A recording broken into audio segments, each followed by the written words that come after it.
This podcast is brought to you by Free Buddhist Audio, the Dharma for your life. Our work is funded entirely by donations from our generous listeners. If you would like to help us keep this free, make a contribution at freebuddhistaudio.com/donate. Thank you, and happy listening.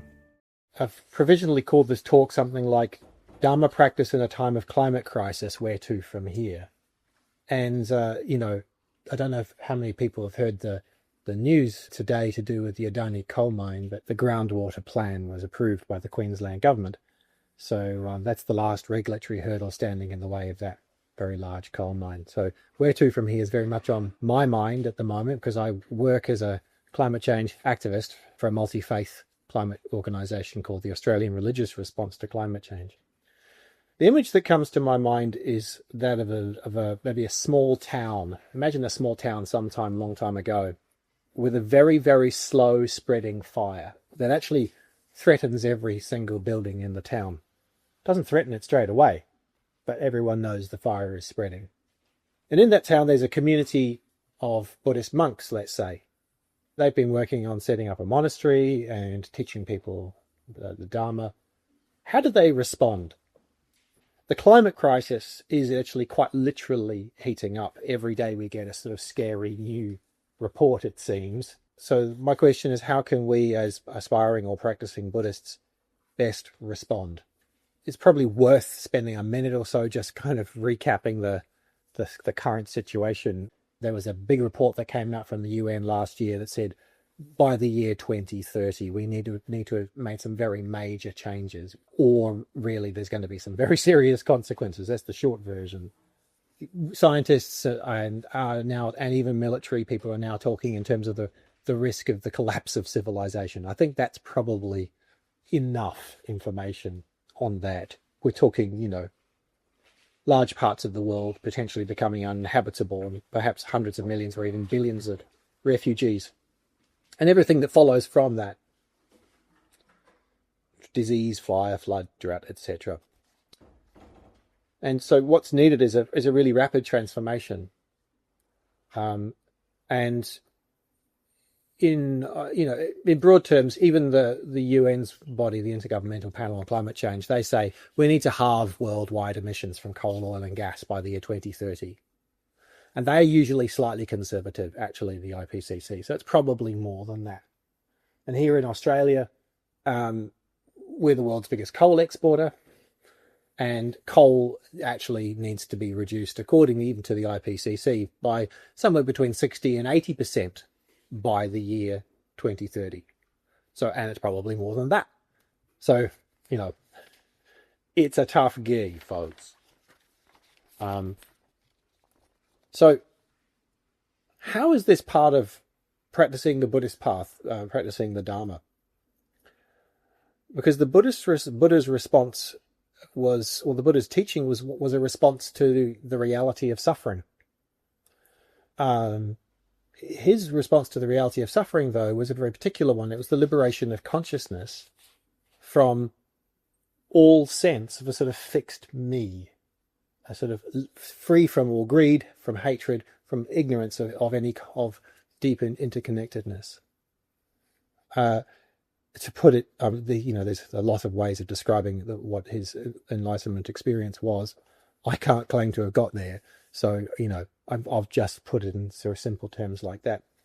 But breaking down the barrier between the sense of self and other, the sense of what equals me is really is much less fixed than we usually imagine. But there are other traditions that have had a response to suffering.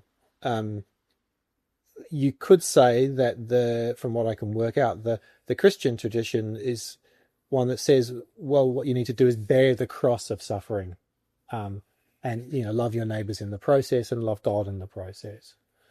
But it doesn't talk about transforming consciousness, as far as I can see. Maybe there's mystical Christian traditions that I don't know about, but what that means is the Buddhist sense of ethics is really quite different from, say, at its core, to, say, Christian ethics. And a sense of ethics is Buddhist sense of ethics is based on states of mind, transforming consciousness. It's not about just the well-being of the group, valuable as that is, or even the fear of punishment.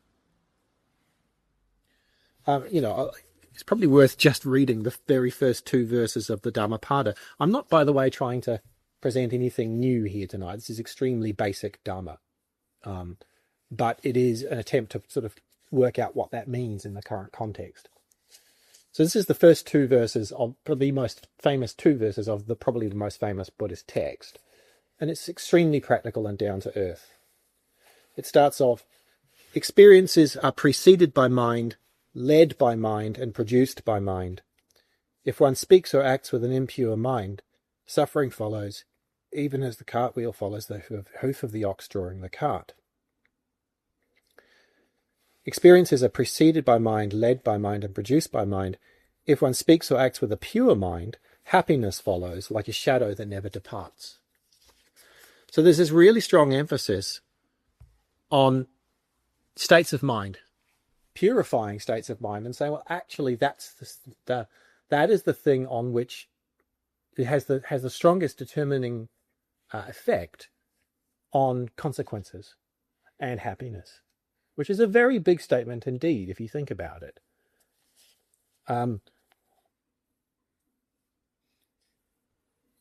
So one question that comes to my mind is, because I work with a lot of climate activists from different organizations, how can something like a climate movement expect to create a positive world if people who are active in that world, activists, pay only a rudimentary attention to their mental states? Just to be blunt. And another question that goes along with that is, can we as a community provide meditation and Dharma teaching to activists, those ones who are interested in that? At the very least, it might help them relax. And I know I need that.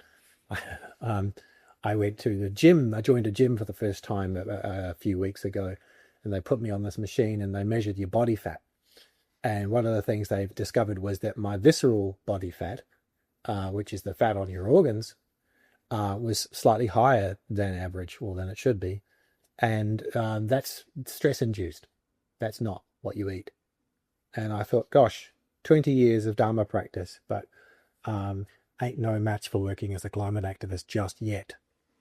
And when it comes to taking responsibility for one's own states of mind, the Buddhist tradition is incredibly uncompromising. There is this text called the Parable of the Saw from the Pali Canon. It says, well, your states of mind are always your responsibility. Now, and there's this very hyperbolic way of putting it in this particular text, but there's this description of where the Buddha is saying to his disciples, suppose you were laid upon by, I'm summarizing here, by highway bandits, and suppose they took out a double-handed saw and they started cutting off your limbs. If one thought of hate arises in your mind, you're no disciple of mine. Think about that. Just, how easy it is to get irritated with your housemate just because they didn't do the washing up. So it's not actually saying, it's a very, very tall order, but for us in this situation, it's very easy out of fear to get into hatred. And I know I've fallen into that mistake. I was fortunate enough to be part of a religious delegation to meet Josh Frydenberg when he was the Minister for the Environment and Energy. And there was like a bishop and a rabbi and a nun and me. And it sounded like the beginning of a really bad joke. But we all walked in and met Frydenberg, and I said to the others beforehand, it was my clear determination, I wanted to go in there and have compassion for him. That was what the task I set myself on. I utterly failed.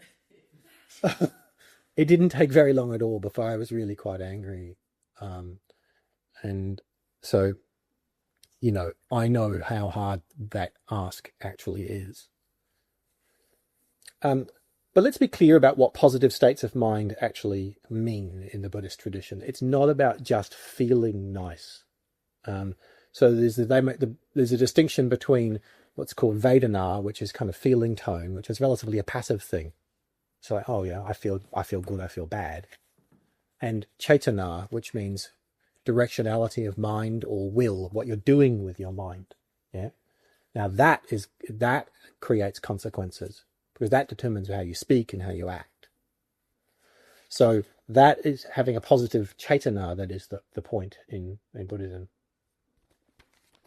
And so, the classic list that the Abhidharma tradition lists in terms of positive states of mind. I'll just rattle through the list of 11. And by the way, the Abhidharma lists 51 states of mind. I'm sure there are more. It's just one way of classifying it. Only 11 of them are positive. But they are confidence and trust, at least in something. Something more than yourself, I guess. Self-respect or healthy regret when you do something unethical. Respect for wise opinion. Contentment, clarity, alert tranquility, ethical vigilance, goodwill, compassion, equanimity, and the energetic determination for the good. Those are healthy, positive states of mind. So that's what we're talking about.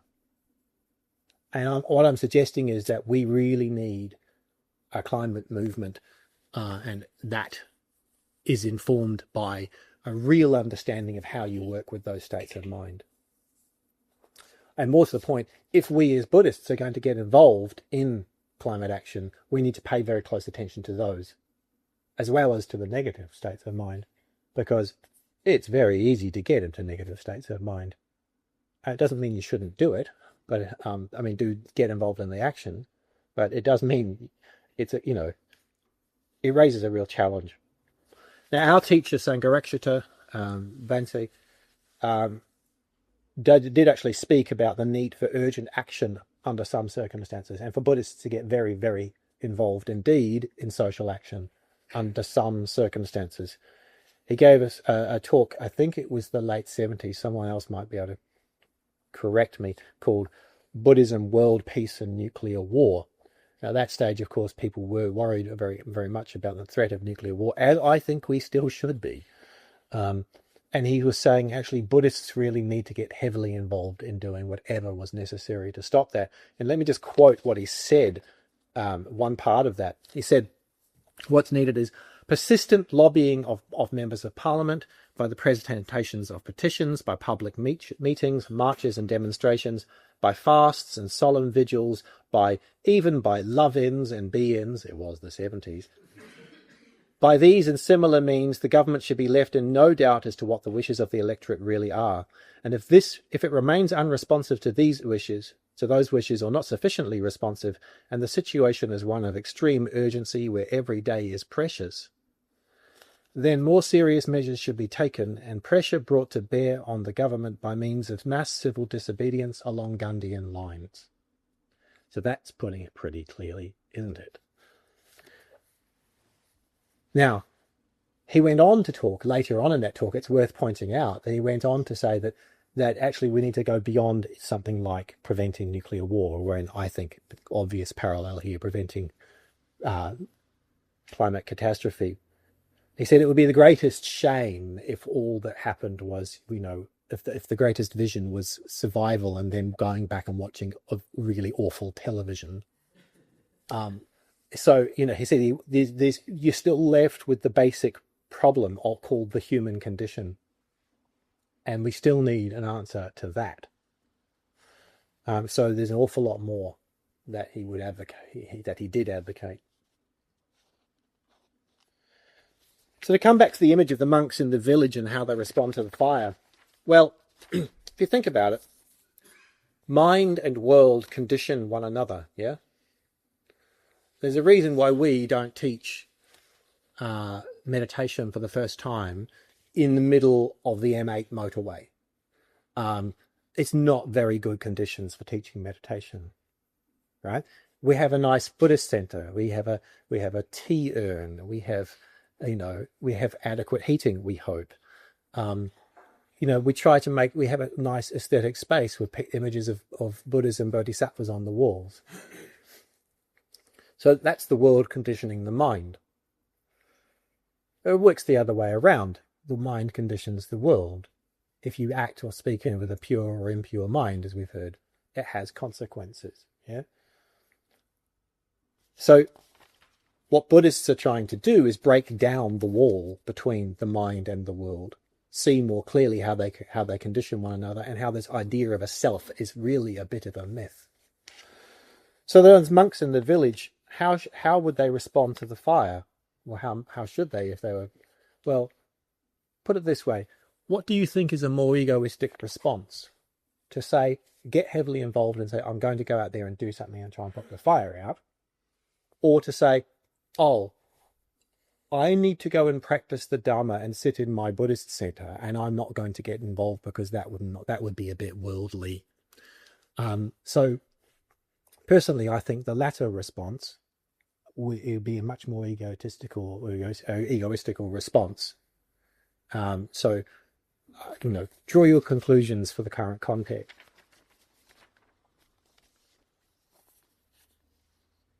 Another image for that, which I quite like, is as Buddhists, we're trying to defuse the bomb of the ego. And, that goes, so we need to do that. There's a reason why we need to not just prevent climate catastrophe, even though that's a good thing, an incredibly useful and necessary thing. There are all sorts of other awful problems that the world is currently facing. I went away on a solitary retreat once and read this book on 21st century problems, about 10 of them. I was thinking to myself, God, you take kind of cheerful things on retreat, don't you, Tejapala? And the common characteristic of all of these things, one of them was that they're all extremely complex. And therefore, if they're extremely complex, they will require a high degree of cooperation. But a high degree of cooperation also requires one other thing, which is getting your ego out of the way. A lot of people doing that. And so, I always think about, because I grew up as a teenager in the 80s, and I always think about the sort of the idea of nuclear disarmament that was going on then. I kind of think what we are is people involved in the ego disarmament movement, essentially. But there are ways in which this crisis can make Dhamma practice harder. I mean, I used to do this test. There's a mental state called prapancha, which is just a technical term meaning proliferation of mental events. Yeah. So you think of something and it sparks off another thought, 3 thoughts collide into each other, make 8,000 thoughts. That's prapancha. And it kind of gets in the way of stillness and being able to see deeply into the nature of reality. So I used to have this test for prapancha. This test doesn't work outside of Australia, but it works beautifully in Australia. And it goes like this. Think of these 2 words. Tony Abbott. Just see what happened to your mind at that moment. It's just, hundreds of associations all come to your mind, and probably not all of them positive. It can be stressful. You can get into stressed out states of mind doing something about the climate. I know I've heard of one order member who says that sometimes it's possible to treat the news like a kind of pornography. You get your hit of news. There's the danger of getting into hate. And there's another subtle danger, which is hard to describe, which is getting into sort of activism. If you're a Buddhist, runs the risk that all you're doing, I certainly know this, all you're doing but is kind of good stuff, but it kind of flattens your experience out into kind of a mere humanism rather than having a transcendent quality to it. Now, that matters because humanism, a humanistic response is really good and worthwhile, but it's ultimately very stifling for the human condition. People need more than that, I think. And so how do you respond to that? Well, how do you deal with the fact that those things can get in the way and make Dharma practice harder if you do get involved? Well, one practical thing to bear in mind is that as conditions get worse over the coming years, and assuming that they'll at least get a little bit worse, even if we do a very good job, we're certainly going to need sincerely practicing Dharma practitioners and an effective community of Dharma practitioners. We're going to need more and more people who are working on transforming their minds. We're going to need to be better at helping others to transform their minds. We're going to need more and more an effective community of real friends. Yet clearly that's not enough by itself. If that were, I would put all my life energy into just building a Buddhist community. The problem is, I don't think we're going to change. We're going to create that scale of a Buddhist community in the next 11 years, in the time that we've actually got to make some really big changes. I wish I could put all my life into building a Buddhist community. I would like nothing more. So I've got some suggestions about how we might work with this, as how we might bring this onto the path.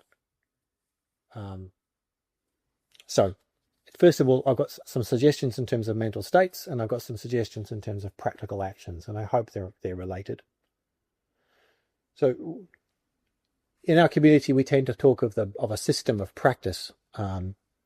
We talk about the 5 aspects of practice: integration, positive emotion, what we call spiritual death, which always sounds like a heavy metal band to me. Spiritual rebirth, which sounds like a Christian anyway. Spiritual rebirth and spiritual receptivity. So integration. Well, first of all, admitting the scale and urgency of the problem, at least to ourselves. And whatever we do, acting ethically, following the precepts. One of the precepts is truthful speech. And I think one of the most important things is to actually speak the truth about the climate situation that we're in.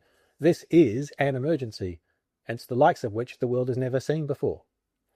It's also important to speak kindly. That's another of the Buddhist precepts. Integration also includes acting in a way that's actually commensurate with the problem. I don't know if I've used to work in energy efficiency for government, for funded programs, and I kind of got tired of hearing government ministers go out there and saying, this is the greatest problem the world's ever seen. Here, have an energy saving light bulb. It just kind of, there was this weird cognitive disconnect. So actually doing things that are commensurate with the problem, that's a part of integration. And taking care to limit prapancha, to limit the unnecessary proliferation of mental states. Then there's positive emotion. And I think about all the difficult emotions that come up when it comes to the climate problem, fear has got to be the worst. So I've been looking around for, well, what did the Buddha say about how you deal with fear? And there is this really well-known text where he talks about fear and dread. If you imagine 2,500 years ago, they were wandering forest monks here in ancient India. They didn't live in monasteries, and so often they were in the jungle in the middle of the night, or just in the jungle generally, but at night, sometimes by themselves. And so there was real danger in that situation. Animals, robbers who may come by, who knows what. And so not only was there a real threat, there was just the danger of the mind just running riot with fear. So I'll just read you a little bit about what the Buddha said about facing fear in that situation. It is not easy to endure isolated forest or wilderness dwellings. It's not easy to maintain seclusion, not easy to enjoy being alone. The forests, as it were, plunder the mind of a monk who has not yet attained concentration. Before my awakening, when I was still an unawakened bodhisattva, the thought occurred to me as well, it is not easy to endure isolated forest wilderness dwellings. It is not easy to maintain seclusion, not easy to enjoy being alone. The forests, as it were, plunder the mind of a monk who has not attained concentration. The thought occurred to me, when Brahmins or contemplatives who are unpurified in their bodily activities resort to isolated forest or wilderness dwellings, it is the fault of their unpurified bodily activities that they give rise to unskillful fear and terror.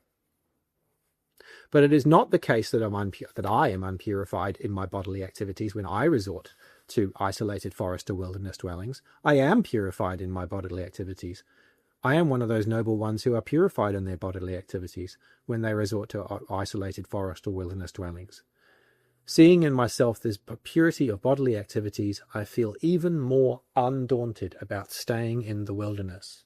And he goes on to repeat that because the Pali Canon does a lot of repetition. He goes on to repeat that in terms of verbal activities and mental activities and all aspects of the Eightfold Buddhist path.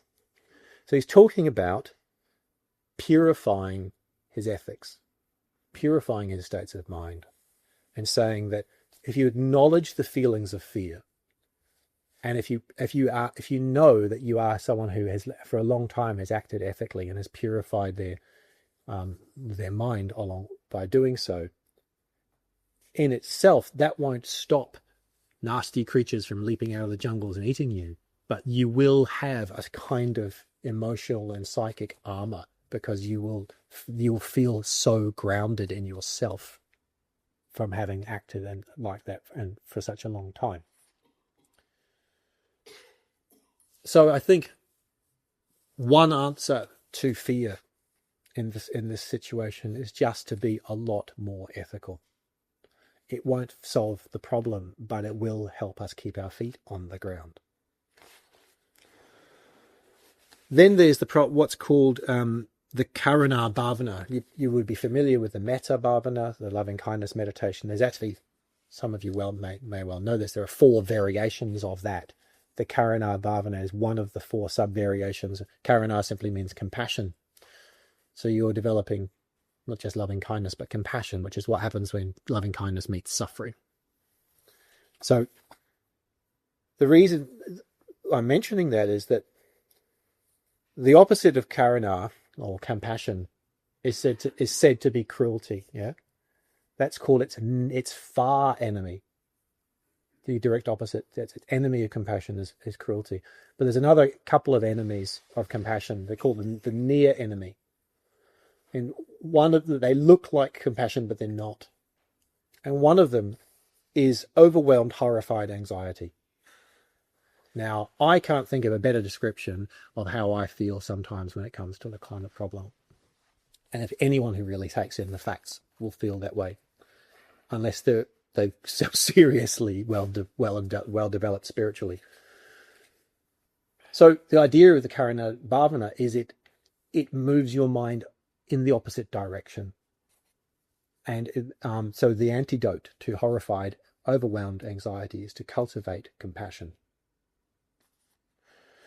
There's other obvious things. The mindfulness of breathing is classically said to be the thing that lowers your anxiety. There's working with friends and acting on it together. There's getting out into the country and just taking a break. There's having loving kindness or cultivating loving kindness for those whom we are opposing.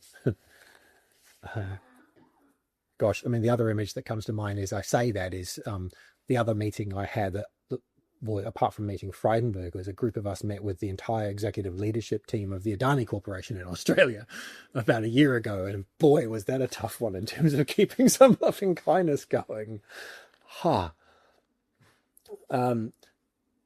Remaining aware at all, even if you're not actually able to cultivate loving kindness, just remaining aware of your states of mind. And for that, I mean, the best book I've read personally is a book by a member of our order called Subhuti, called Mind in Harmony. It is just such a good practical guide to recognizing and acknowledging your states of mind. There's cultivating reverence and faith,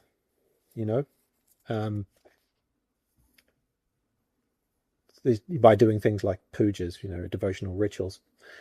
Incidentally, one of the things I've noticed in the sort of nearly 2 years I've been doing this work for this multi-faith organization is the effect that the effect it has on other people who don't consider themselves in any way spiritual or religious, but who are involved in the climate movement. The effect it has when people who are religious in some sense get out there and do something. a lot of people have been a lot more moved by, by that than I've expected. And, when you get someone like, I don't know, a rabbi saying, I'm willing to be arrested over this, it has got an effect. And I've noticed that it actually gives much needed faith, for want of a better word, a very loaded and difficult word, to people who very often don't quite have much they have confidence in at all. And understandably so.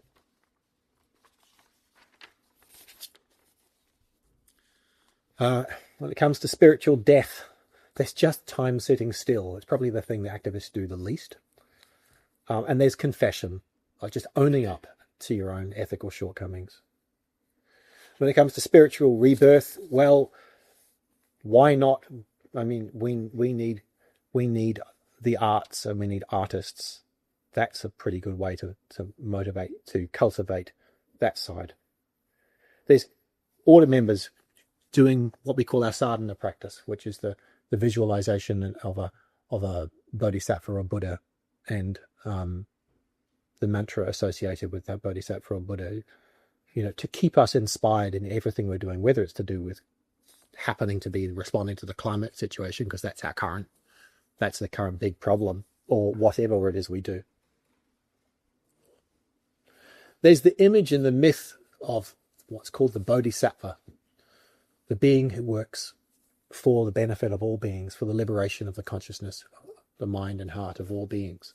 I think what we need, ultimately, when it comes to the political side of things, is what's called a Bodhisattva Institute. You have these think tanks. I think we should have one called the Bodhisattva Institute. I'm serious. And it should say, well, look, here's what moving towards, here's what the influence of Buddhist principles would have on society if we put them into practice. So down to actual brass tacks, practical steps we can take. I think as Buddhists, we often have far more influence than we think. I've often spoken to people who say, yeah, well, what can I do?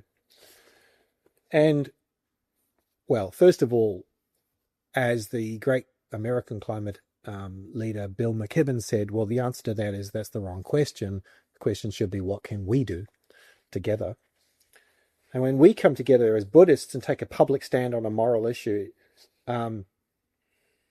usually it doesn't get very much media attention for most people do that. But when people who are like clearly have a spiritual tradition do that, it does.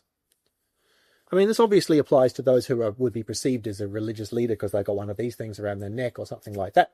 But it can also apply even to small groups of people who would not be regarded as a leader. Say if you get just 10 or 20 people meditating in the street as part of a protest outside of the offices of a member of parliament or a fossil fuel company, that creates a much bigger statement than 10 or 20 other people just standing there all protesting. I've seen this happen. I've seen photos of this in the UK where people have been outside Barclays Bank protesting about their funding fossil fuel companies. And they've had like 5 Buddhists sitting there meditating. But it's noteworthy enough at least to get on social media and possibly into the media. I think Buddhists have a special role here as well, as we can lead meditation process, which is an interesting idea. And that can attract people who don't see themselves as Buddhist or religious in any sense. I saw this happen. We had a group of us protested outside of the office of the local MP just prior to the election. And most of the people who showed up were not Buddhists. They were like 25 or 30 people, and only about 5 of them were from the centre. And some of them had never meditated before. But meaning that we can attract larger numbers of people than just within our own circles, doing something symbolically powerful, and which in itself implicitly communicates the notion that we need to work on changing the world and on the mind as if they were different or separate. We might even attract adherents of other faith traditions, as we did on that day when we were joined by an 80-year-old Catholic nun friend of mine, Barbara, thus making the actions multi-faith and more compelling. I know that Buddhists are often prepared, increasingly so, to take bolder actions up to and including civil disobedience, and there's going to be some need for this in the wake of the announcement today here in Australia. More generally, there's going to be a worldwide strike, a worldwide general strike. I've never heard of one of those, on September the 20th this year.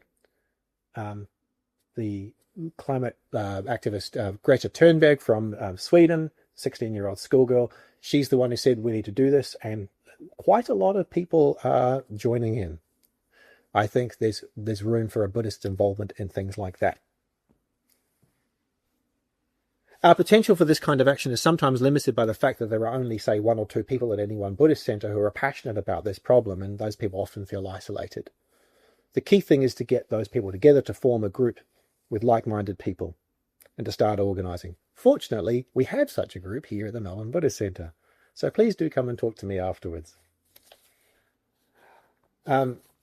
We've also been organising recently within Triratna, within our Buddhist community worldwide. And there's a few suggestions I think I'd like to make about the sorts of things that we could do as a community worldwide. I think we could get involved in events that are designed to bring about societal change, such as, for those of you who've heard of it, Extinction Rebellion or something equivalent. Here in Australia, that obviously needs to include the Adani mine. Divestment, getting our money out of banks and shares and power companies that have anything to do with the fossil fuel industry. Starting with Buddhist centres. The Sydney Buddhist Centre, our sister centre up there, did that a couple of years ago. Actually got media attention. So I think that makes quite a big difference. Switching to green energy, putting solar on the roof, and there is a scheme actually called the Sustainable Buddhist Centre Certification Scheme. Might I suggest making the climate crisis a standing item on the Centre Committee's agenda? It comes up every month. Lobbying local elected members, like a member of parliament or local municipality, to declare a climate emergency. Now, we don't need to do that here in the city of Moreland because they've actually already done that. But it's an important thing to do wherever possible. Providing free meditation outreach to climate activists who badly need it. But the main thing we need is organisers.